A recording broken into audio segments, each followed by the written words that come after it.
Hey everyone, Scott here. We're live here at Whitefish Point, Michigan. We're at the point where Lake Superior empties into Whitefish Bay, also known as the graveyard of the Great Lakes. The reason for that is because over in the Whitefish Bay, out in that area, as we'll see at the end of the video, is the location of many shipwrecks here.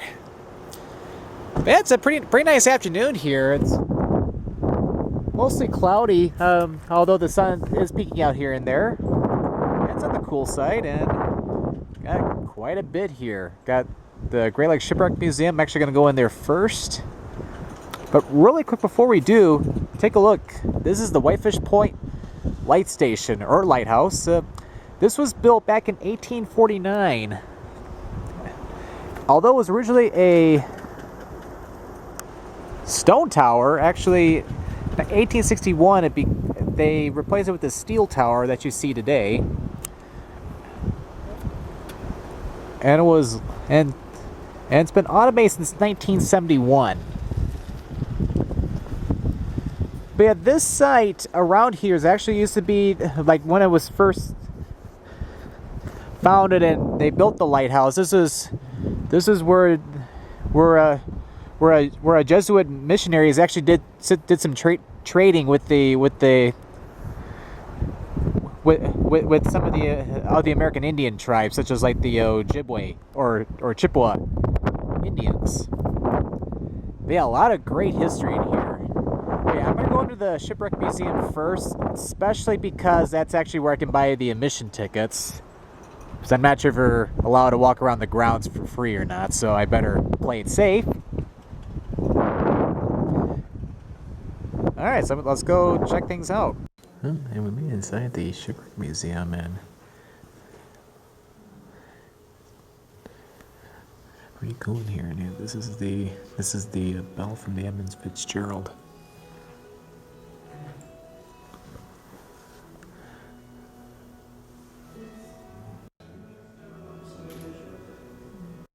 Yeah, that was pretty cool. Yeah, I didn't want to really film that much in there, mainly because they were playing the Gordon Lightfoot song, "The Wreck of the Edmund Fitzgerald," in there. I don't want to have the video fly for copyright or anything. So, but yeah, you can see a lot of different remains of some of the ships that have sunk around Whitefish Point, including the Edmund Fitzgerald with the bell, which they recovered in 1995. The Edmund Fitzgerald actually sank about 17 miles northwest of here. And I can kind of pinpoint where, like the general area where it was, like when we get over to the bay over there, toward the end of the video. But yeah, it's hard to imagine that a 729-foot long ship face 80-mile-per-hour sustained winds out in the bay, and the 30-foot waves was enough to sink that vessel. It's amazing, and unfortunately, 29 sailors perished from that as the ship was making its way from Superior, Wisconsin, all the way down to Detroit. Anyway, let's go take a look around the rest of the complex. Yeah, right there, that's actually the theater where they actually show a 15-minute long movie in there. Quite often where it shows about about the different shipwrecks. And then right there we have a gift shop, and yeah, now I can feel the wind a little bit as I've walked over this way a little bit. Yeah, one cool thing is that this building actually used to be the U.S. Navy radio station living quarters. It used to be closer to the beach, but in 1938 they actually moved it over to its present location, and then now they're using it as the theater. Although they are doing some restoration of the building right now, and actually, according to the sign right there, it's gonna be a changing exhibit gallery. Actually, starting in 2016, so next year. But yeah, the park is open from May through October. Well, the Shipwreck Museum is open from May through October, although it does open unlimited hours on November the 10th, as that was the day that the Edmund Fitzgerald sank. And then also, periodically, you can also do tower climbs to the top of the lighthouse. Just have to pay a few extra dollars, which actually goes toward a donation to maintain the lighthouse. And we got a couple more historic buildings over here. This is the old Lifeboat house. This used to store a 36-inch motor lifeboat inside of it. And again, and similar to the living quarters, they moved this building from original location to the southeast of here over to where it is now. And then right here, this is the Whitefish Point Station. Currently, it's used as a place where people can actually stay the night, even. Yeah, so for $150 a night, you can actually stay inside here. You can relive history. That's pretty cool.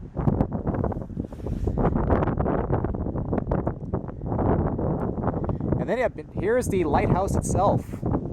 Yeah, take a look at how beautiful it is.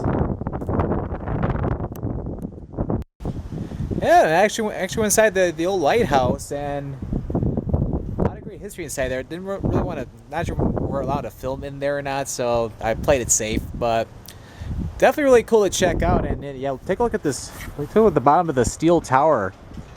Like, see, all this is holding the actual light tower. And we got the old surfboat house, Whitefish Point Station, and we got the special exhibit gallery in there. And right over there, we can actually get over to Whitefish Bay and Lake Superior as we get to the tip of Whitefish Point, and it's going to be very windy over there. So I'm actually going to do a little bit of my outro here because I'm not going to really be able to talk a whole lot over there without hearing the strong breezes. But yeah, but as you can tell, the Great Lakes Shipwreck Museum and Whitefish Point in general has a lot to offer here.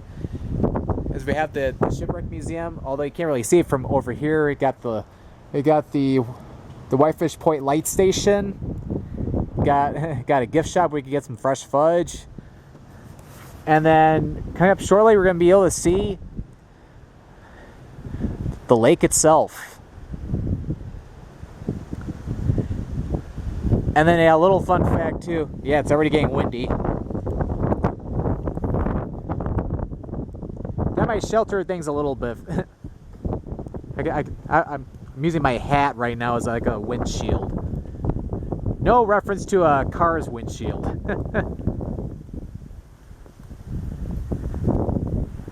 So coming up here, we're going to be seeing the lake. Actually, wait. But yeah, fun fact, right after, or shortly after the sinking of the Edmund Fitzgerald on November 10th, 1975, Canadian folk singer Gordon Lightfoot actually wrote a song about the tragedy. The song is called "The Wreck of the Edmund Fitzgerald." It came out in 1976 and it was one of his biggest hits, along with "Sundown" and "If You Could Read My Mind." All right, let's see the lake. And here it is. Here's the big lake, the Chippewa called Gitchagumi. But it's actually called, but we call it a Lake Superior. And this is exactly the tip of Whitefish Point. This is where Lake Superior empties into Whitefish Bay and then heads over to the St. Mary's Canal over by Sault Ste. Marie, where the famous Sioux locks are. And as you can tell, this is a big shipping channel here. You can see a big ship out there, and you can also see the mountains of Ontario over there.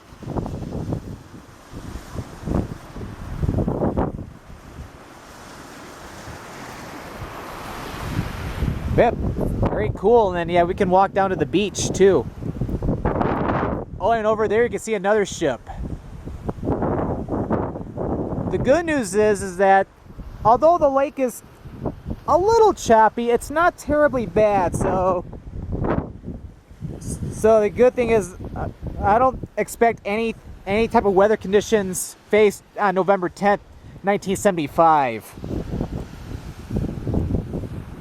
So yeah, they should have smooth sailing as they, at least for sure, that ship's going to be going to Sault Ste. Marie, and then probably beyond and going on over toward Georgian Bay and Lake Huron.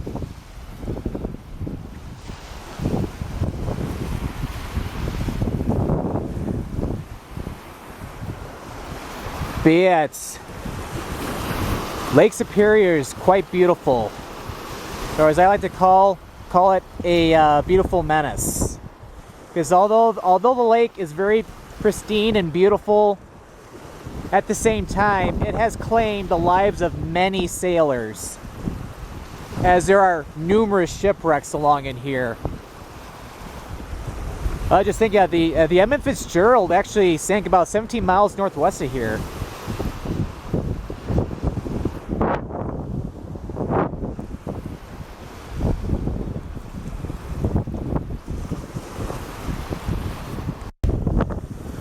But yeah, very cool.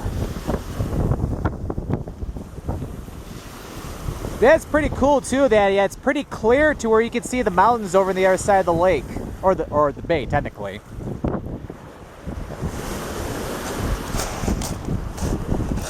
And yep, and this is pretty much where the bay ends. It comes out to Lake Superior. But yeah, it's like the reason for all the shipwrecks is because it's not a straight coastline by any means, and this area is prone to a lot of foggy conditions and of course storms.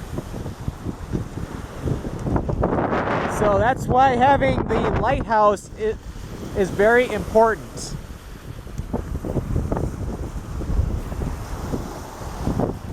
But Lake Superior, everyone.